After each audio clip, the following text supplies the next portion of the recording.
নমস্কার, আমি প্রভাকর পণ্ডিত, উদয়নারায়ণপুরে ভারতীয় জনতা পার্টির মনোনীত প্রার্থী।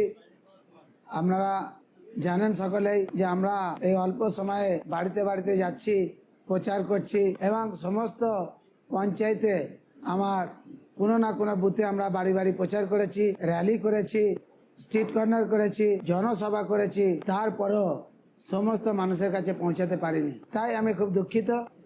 আপনারা আমাকে ক্ষমা করবেন। আগামী দিন আপনারা আশীর্বাদ করুন। 29 তারিখে পদ্মফুল চিহ্নে 2 নম্বরে ভোট দিয়ে আপনারা আশীর্বাদ করুন।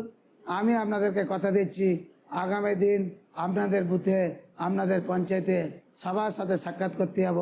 সবার সাথে যে প্রেম, যে রাস্তাঘাট, বাড়ির সমস্যা, পাড়ার সমস্যা, পঞ্চায়েতের সমস্যা সমাধান করার জন্য আপনাদের দুয়ারে দুয়ারে আমি আগামী দিন যাব। তাই পৌঁছাতে না পারার জন্য আবারও বলছি আপনাদের কাছে আমি ক্ষমা চাইছি, আমাকে ক্ষমা করবেন। আর আগামী দিন আপনারা 29 তারিখে 2 নম্বরে পদ্মফুল চিহ্নে ভোট দিয়ে আমাকে আশীর্বাদ করুন।